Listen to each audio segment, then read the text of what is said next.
పాలన బాగానే ఉంది.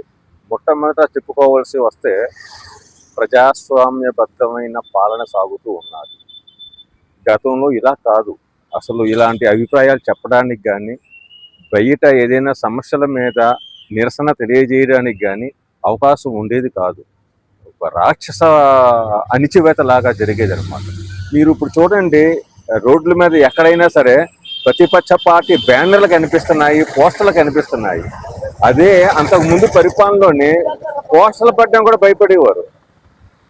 ఎక్కడా సరే ఒక పార్టీ వాళ్ళు ఉండేవి కానీ ప్రతిపక్షాలు ఎక్కడ ఉండేవి కావు. అంతగా నిరంకుశమైన పాలన ఉండేది. ఇప్పుడు ప్రతిపక్షం కూడా చక్కగా తమ అభిప్రాయాలు, అది నిజమో అబద్ధమని కాకపోయినా చక్కగా వీధుల్లోకి వస్తున్నారు, రోడ్డు మీదకి వస్తున్నారు, ఊరేగింపులుగా వెళ్తున్నారు, తమ నిరసన తెలియజేసుకుంటున్నారు. అది కావాల్సింది. మనది ప్రజాస్వామ్య దేశం. ఈ ప్రజాస్వామ్య దేశంలోనే మన అభిప్రాయాలు, మన బాధలు చెప్పుకోలేకపోతే ఇంకా ఉపయోగం ఏముంది? ఇదొకటి. ఇక రెండోది, దాదాపుగా అనేక కంపెనీలు ఇప్పటికే మనకి తీసుకురావడం జరిగింది. అది గూగుల్ సెంటర్ కావచ్చు, తర్వాత మొన్నే అనకాపల్లి దగ్గర ఒక స్టీల్ ప్లాంట్ కావచ్చు. ఇలాగ మనకు తెలియని ఎన్నో ప్రాజెక్టులు కూడా తీసుకుని వచ్చి నిరుద్యోగులకు ఉపాధి కలిగే విధంగా పాలన సాగుతుంది. మరొకటి ఏమిటంటే, అన్నిటికన్నా ముఖ్యమైనది, గత పాలనలోనే నీటిపారుదల రంగాన్ని దారుణంగా దెబ్బతీశారు. కనీసం ఆ ప్రాజెక్టులు మెయింటెనెన్స్ కూడా డబ్బులు ఇవ్వకపోవడం వల్ల ఆ ప్రాజెక్టులు పాడైపోయాయి. కొన్ని గేట్లు కొట్టుకుపోయి, అన్నమయ్య డామ్ అనేది కొట్టుకుపోవడం వల్ల ఎంతమంది చనిపోయారో మనకు తెలుసు.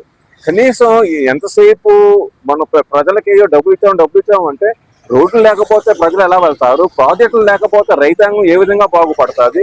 ఎలా వ్యవసాయం సాగుతుంది? ఇది కూడా మనకు అవసరమైనవి కదా.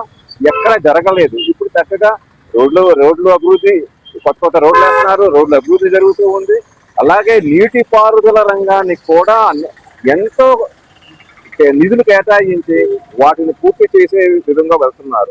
ఉదాహరణకి ఇప్పుడు పోలవరం ప్రాజెక్టు దాదాపు వచ్చే సంవత్సరం నాటికి కూడా అది నీరు ఇస్తామని కూడా హామీ ఇస్తున్నారు. అంతేకాదు, రాజధానిని అనేక విధాలుగా మూడు రాజధానులు అనేసి మళ్ళీ ఈ మధ్య మీద మావిగన రకరకాలుగా ఇచ్చేస్తున్నారు. ఇది నేను ఈ విషయంలో మటుకు ఒక విజ్ఞప్తి ఏంటో ప్రజలకి కానీ ఎవరికైనా సరే, రాజధాని అనేది అమరావతి. దాన్ని ఎవరు మార్చలేరు. ప్రతిపక్షం ఏమంటుందంటే, మేము వస్తే మార్చేస్తామంటున్నారు. మరి వాళ్ళ పరిపాలనలోని అమరావతిని మార్చగలిగారా? ఎందుకు మార్చలేకపోయారు 5 ఏళ్ళు ఉండి? కారణం ఏంటంటే కోర్టులు ఎట్టి పరిస్థితుల్లో ఒప్పుకోవు. ఎందుకు ఒప్పుకోవు? మేము అసెంబ్లీకి వస్తే తీర్మానం చేసేస్తామంటారు. ఓకే, చేయొచ్చు. పార్లమెంట్లో కూడా చెయ్యొచ్చు. కానీ ఇక్కడ ఉన్న అసలు విషయం ఏంటంటే, రైతులకి ప్రభుత్వానికి మధ్యన ఒక ఒప్పందం ఉంది. మీరు ఇక్కడ రాజధాని కడతామంటే మేము భూములు ఇస్తామన్నారు. కాబట్టి ఇప్పుడు అక్కడ రాజధాని కట్టకపోతే ఏం చేయాలి? వాళ్ళ భూములు వాళ్ళకి ఇవ్వాలి. అది సాధ్యమవుతుందా? ఇప్పుడే కొన్ని వేల కోట్ల రూపాయలు ఖర్చు పెట్టి రోడ్లు వేసి భవనాలు కట్టి ఇవన్నీ తీసేసి వాళ్ళకి తిరిగి వ్యవసాయం చేసుకోవడానికి భూములు అప్పచెప్పాల్సి వస్తుంది. ఒకవేళ ప్రభుత్వం కానీ ఈ ఒప్పందం మాకు వద్దు, మేము రద్దు చేసుకుంటున్నామంటే, ఏ ప్రభుత్వం వచ్చినా అంటే ఏం చేయాలి? అది సాధ్యమేనా? వేసిన రోడ్లు తీసేయడానికి అవుతుందా? కట్టిన బిల్డింగ్ తీసేయడానికి అవుతుందా? ఇది అసాధ్యమైనది. అయినా సరే ఒక అపోహ కల్పించి చేస్తున్నారు. పాలన అయితే బాగుంది, ఇంకా చాలా లోపాలు ఉన్నాయి. కారణం ఏంటంటే, గతంలో జరిగిన అనేక అవినీతి అక్రమాలకి తోడైన అధికారులు ఇంకా అధికారంలో ఉన్నారు. అయితే మా బోటు వాళ్ళకు కూడా వీళ్ళని ఎందుకు తప్పించడం లేదని మనం అనుకుంటాం. కానీ ఎంతమందిని తప్పించగలరు? ఒక్కొక్క వ్యవహారంలోనే 10-15 మంది అవినీతి అధికారులు తిరుగుతున్నారు. కలెక్టర్లు, ఎంఆర్ఓలు, ఇలాగా ప్రతి దాంట్లో తీసుకెళ్ళిపోతే ఇక పరిపాలన సాగడానికి కూడా అధికారులు ఎవరో ఉండరు.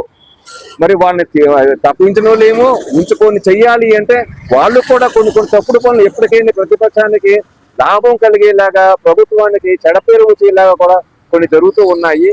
మరి వీటన్నిటిని అధిగమించి వెళ్ళాలి అంటే ఇంతకన్నా వేగమైన అభివృద్ధి అసాధ్యం. కాబట్టి పాలన బాగానే ఉన్నది. ఇంకా మునుముందు కూడా ఇంకా చక్కగా పాలన సాగుతుంది అనేది మా ఆశ.